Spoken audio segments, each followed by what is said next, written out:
République, vous savez, dans la diplomatie, on ne peut pas quitter sa juridiction facilement pour aller dans une autre juridiction sans l'autorisation du ministre des Affaires étrangères.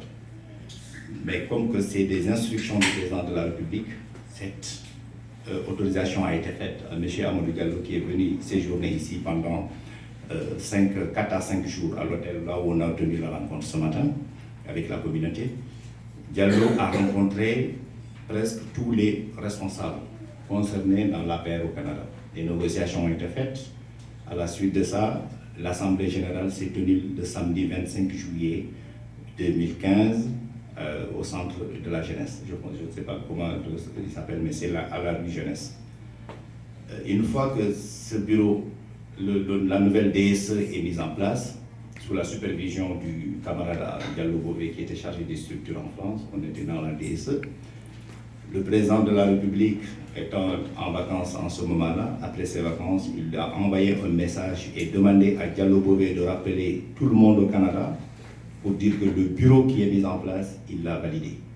Cette validation s'est confirmée par l'envoi au niveau de la DSE APR Canada d'une somme de 10 000 €, qui est aujourd'hui remis à la trésorière Suzanne Sec, qui est ici présente.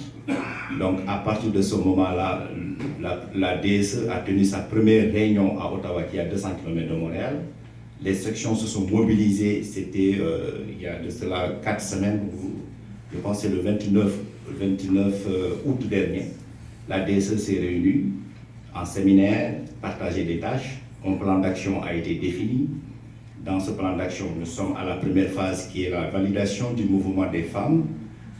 Dans ce même plan d'action, on a prévu la validation du mouvement des jeunes et du mouvement des cadres, ainsi que la continuité des validations des sections, dont la section de Sherbrooke est prévue la semaine prochaine. Son coordinateur était présent à Ottawa.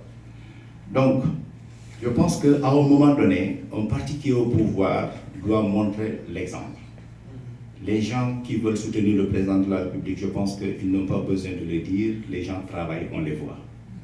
Moi, j'invite les camarades à taire les querelles internes, sachant que moi, personnellement, rien ne m'intéresse, parce que je suis chef du bureau économique militant de la première heure, même membre fondateur, je fais partie des membres fondateurs de la paix. L'histoire avec le président de la République, tout le monde le connaît. Donc, à partir de ce moment-là, on a eu un coordinateur par consensus, M. Adi Traoré, ici présent, un haut cadre au Canada, ainsi que tout le bureau qui est composé, il a des adjoints. Ces adjoints, ce sont les coordinateurs des autres sections, automatiquement sont adjoints au coordinateur national. On a choisi par consensus un responsable des cadres qui a comme adjoint automatiquement tous les autres responsables de cadres des autres sections. Donc, la structure a été très bien définie par consensus. 99,99% des militants et responsables de la paix au Canada ont approuvé cette décision, ce plan. On l'a validé sans aucun problème. Maintenant, que quelqu'un s'élève pour dire que je ne suis pas d'accord, c'est tout à fait normal. Nous sommes dans l'ordre normal des choses. Le président de la République lui-même n'a pas été élu avec 100% des suffrages exprimés. Le président de la République est élu avec 65%. Donc, il y a encore 35% des Sénégalais qui ne sont pas d'accord. N'empêche, il est le président de la République du Sénégal. La démocratie, c'est ça. On peut s'opposer, mais accepter que parfois on est minoritaire par rapport à une majorité. Il ne faut pas vouloir imposer la minorité à la majorité. Ça, on sort complètement de la...